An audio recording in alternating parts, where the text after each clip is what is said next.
வெளிப்படுத்தின விசேஷம் 3ஆம் அதிகாரம். சர்தை சபையின் தூதனுக்கு நீ எழுத வேண்டியது என்னவெனில், தேவனுடைய 7 ஆவிகளையும் 7 நட்சத்திரங்களையும் உடையவர் சொல்லுகிறதாவது, உன் கிரியைகளை அறிந்திருக்கிறேன். நீ உயிருள்ளவனென்று பெயர் கொண்டிருந்தும் செத்தவனாயிருக்கிறாய். நீ விழித்து கொண்டு சாகிறதற்கேதுவாய் இருக்கிறவைகளை ஸ்திரப்படுத்து. உன் கிரியைகள் தேவனுக்கு முன் நிறைவுள்ளவைகளாக நான் காணவில்லை. ஆகையால் நீ கேட்டு பெற்றுக்கொண்ட வகையை நினைவு கூர்ந்து அதை கை கொண்டு மனந்திரும்பு. நீ விழித்திராவிட்டால் திருடனைப் போல் உன்மேல் வருவேன். நான் உன்மேல் வரும் வேளையை அறியாதிருப்பாய். ஆனாலும் தங்கள் வஸ்திரங்களை அசுசிப்படுத்தாத சில பேர் சர்தையிலும் உனக்குண்டு. அவர்கள் பாத்திரவான்கள் ஆனபடியால் வெண் வஸ்திரம் தரித்து என்னோடே கூட நடப்பார்கள். ஜெயம் கொள்ளுகிறவனவனோ அவனுக்கு வெண் வஸ்திரம் தரிப்பிக்கப்படும். ஜீவ புஸ்தகத்திலிருந்து அவனுடைய நாமத்தை நான் கிறுக்கி போடாமல் என் பிதா முன்பாகவும் அவருடைய தூதர் முன்பாகவும் அவன் நாமத்தை அறிக்கையிடுவேன். ஆவியானவர் சபைகளுக்கு சொல்லுகிறதை காதுள்ளவன் கேட்க கடவன் என்றெழுது. பிலதெல்பியா சபையின் தூதனுக்கு நீ எழுத வேண்டியது என்னவெனில், பரிசுத்தமுள்ளவரும் சத்தியமுள்ளவரும் தாவீதின் திறவுகோலை உடையவரும் ஒருவரும் பூட்டக்கூடாதபடிக்கு திறக்கிறவரும் ஒருவரும் திறக்கக்கூடாதபடிக்கு பூட்டுகிறவருமாயிருக்கிறவர் சொல்லுகிறதாவது, உன் கிரியைகளை அறிந்திருக்கிறேன். உனக்கு கொஞ்சம் பலன் இருந்தும் நீ என் நாமத்தை மறுதலியாமல் என் வசனத்தை கை கொண்டபடியினாலே இதோ திறந்த வாசலை உனக்கு முன்பாக வைத்திருக்கிறேன். அதை ஒருவனும் பூட்டமாட்டான். இதோ யூதர் அல்லாதிருந்தும் தங்களை யூதர் என்று பொய் சொல்லுகிறவர்களாகிய சாத்தானுடைய கூட்டத்தாரில் சிலரை உனக்கு கொடுப்பேன்.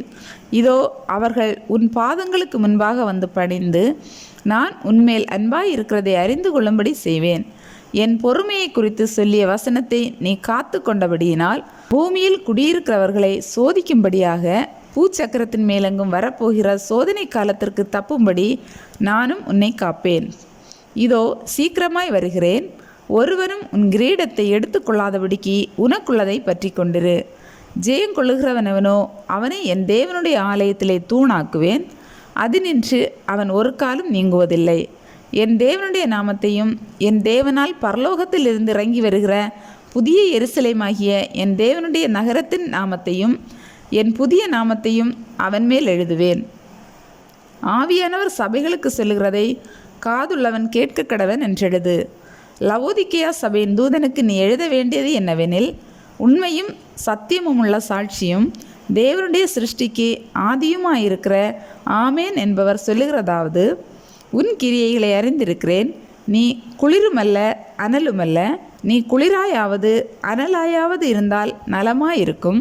இப்படி நீ குளிருமின்றி அனலுமின்றி வெதுவெதுப்பாய் இருக்கிறபடியினால் உன்னை என் வாயினின்று வாந்தி பண்ணி போடுவேன்.